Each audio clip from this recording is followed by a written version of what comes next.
ఇలా రేట్లు పెంచుతారని నేను అస్సలు అనుకోలేదు మా. హలో మా అందరికి పొద్దున్నే లేచి తలస్నానం చేసి రెడీ అయిపోయినా. ఈ రోజు అయితే నేను మా ఊరు వెళ్తున్నా, ఎందుకంటే ఆదివారం బోనాలు ఉన్నాయి మా ఊర్లో. మా పొట్టిని చూడండి, నేను బ్యాగ్ తీసుకురా అంటే నీ మూవీలో నేను యాక్షన్ చేసుకుంటూ వస్తుంది. ఇంకా మా అమ్మ వాళ్ళకి బ్యాగ్ చెప్పేసి ఐతనగర్ బస్ స్టాండ్ కి అయితే నడుచుకుంటూ వెళ్ళిపోయినా. మొత్తానికి బస్ స్టాండ్ కి అయితే వచ్చేసినామా. ఆ బస్ స్టాండ్ కి వచ్చి చూస్తే ఒక్క కార్ రావట్లేదు మా. మొత్తానికి ఒక కార్ అయితే ఎక్కేసిన. ఐతనగర్ టు సూర్యాపేట 400 అంటమా. బోనాల పండుగలని కార్ ఛార్జీలు అయితే పెంచేసిర్రు. ఇంకా చేసేదేం లేక 400 ఇచ్చి కార్ ఎక్కినమా. ట్రాఫిక్ అయితే చూడండి బీభత్సంగా ఉంది. ఇంకా అలా ఫస్ట్ టోల్ గేట్ అయితే దాటేసినాం. ఇక్కడ లొకేషన్ చూడండి మా ఎంత బాగుందో. మొత్తానికి సూర్యాపేటలో అయితే కార్ దిగిన. బస్ స్టాండ్ లో చూడండి మా ఎంత రష్ ఉందో. అదేసి వీళ్ళందరూ సిటీ నుండి బోనాలకి ఊర్లోకి వెళ్ళేటోళ్ళే. ఇంకా ఖమ్మం బస్సు వస్తే ఖమ్మం బస్సు అయితే ఎక్కేసిన. ఇంకా మొత్తానికి అయితే ఊరికైతే వచ్చేసినామా. ఇంటికి రాగానే మాలుడితో కొద్దిసేపు టైం పాస్ చేసినామా.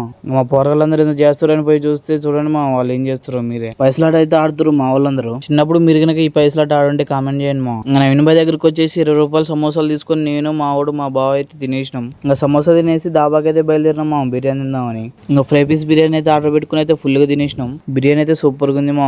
బిర్యానీ తినడం అయితే కంప్లీట్ అయిపోయింది మా. ఫుల్ టైట్ అయింది నాకైతే. ఇంకా బిల్ కట్టేసి అయితే ఇంటికి అయితే వచ్చేసినాం. ఇంకా ఇంటికి రాగానే మా వాళ్ళందరం కలిసి రేపు బోనాల పండుగ గురించి అయితే చిన్న ఉప్పర్ మీటింగ్ అయితే పెట్టుకున్నాం. ఇంకా ఈ రోజుకి ఇంతే ఉంటాం మరి. బాయ్.